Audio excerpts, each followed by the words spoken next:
আসসালামু আলাইকুম। টুনাটুনির ঘরে সবাইকে অনেক, অনেক স্বাগতম। আজ আপনাদেরকে সরষে ইলিশ রান্না করে দেখাবো। ইলিশ মাছের জনপ্রিয় রেসিপির ভিতরে সরষে ইলিশ মাছ বেশি জনপ্রিয়, সবার থেকে বেশি। বেশিরভাগ মানুষই পছন্দ করে। আর এই মজার সরষে ইলিশ রান্না করার জন্য এখানে ৪ পিস মাছ আমি কেটে ধুয়ে পরিষ্কার করে নিয়েছি। নিয়েছি ১ টেবিল চামচ সাদা সরিষা, হাফ টেবিল চামচ কালো সরিষা, আপনারা যেকোনো এক ধরনের সরিষা নিতে পারেন। নিয়েছি বড় সাইজের একটি দেশি পেঁয়াজ, নিয়েছি ৪ টি কাঁচামরিচ, স্বাদমতো লবণ। এবার সবকিছু একসাথে করে বেটে নেব। অনেক সময় দেখা যায় কিছু, কিছু সরিষা বেটে নেওয়ার পর একটু তিতো হয়ে যায়। আমি যে আইটেমগুলা দিলাম এগুলি দিয়ে যদি আপনি সরিষাটা বেটে নেন তাহলে কিন্তু আর তেতো লাগবে না। এখানে নিয়েছি ১ কাপের ৪ ভাগের ১ ভাগ সরিষার তেল, ৫-৬টি নিয়েছি কাঁচামরিচ, মুখের সাইডটা হালকা করে একটু ফেড়ে নিয়েছি। নিয়েছি ১ টেবিল চামচের ৩ ভাগের ১ ভাগ হলুদের গুঁড়া আর হাফ টেবিল চামচ নিয়েছি মরিচের গুঁড়া। মরিচের গুঁড়াটা আমি একটু কম নিয়েছি এ কারণেই সরিষার সাথে কিন্তু কাঁচামরিচ বেটে নেওয়া হয়েছে।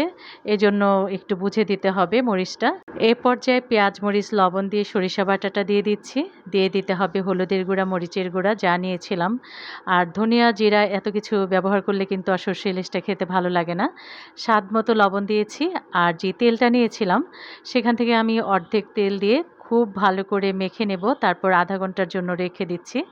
আধা ঘন্টা পরে একটা প্যানে দিয়ে দিতে হবে বাকি সরিষার তেল।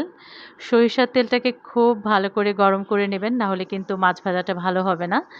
যখন খুব ভালো করে তেলটা গরম হবে তখন মাছটাকে দিয়ে এক সাইড ১ মিনিট করে ভেজে নেবেন। আমি যদি ১ মিনিট করে ভেজে নেই তাহলে কিন্তু খুব সুন্দর একটা ফ্লেভার চলে আসবে এই ইলিশ মাছের মধ্যে।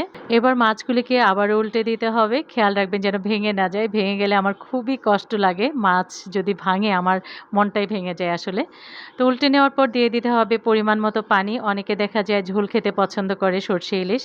যারা ঝোল খেতে পছন্দ করেন তারা একটু বুঝে পানি দিবেন। আমি একদম মাখা, মাখা করে আজকে রান্না করব। আর এই মাখা, মাখা রান্নাটাই আসলে আমার বাসার সবাই পছন্দ করে।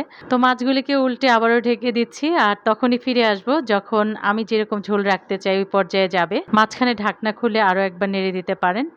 তো আশা করছি আজকের রেসিপি আপনাদের ভালো লেগেছে। যারা ইউটিউব থেকে আমার ভিডিওটি দেখছেন প্লিজ, প্লিজ, প্লিজ আমার চ্যানেলটিকে সাবস্ক্রাইব করবেন, লাইক, কমেন্টস করবেন, আমাকে সাপোর্ট করবেন। আর যারা ফেসবুক থেকে দেখছেন পেজটাকে ফলো দিয়ে একটা লাইক দিয়ে দিবেন। তো এই মুহূর্তে আমি কাঁচামরিচ দিয়ে আবারও ঢেকে দিলাম। ৩ থেকে ৪ মিনিট জাল করব। দেখুন কতটা লোভনীয় হয়েছে আর ফ্লেভার পাচ্ছি সেই রকম।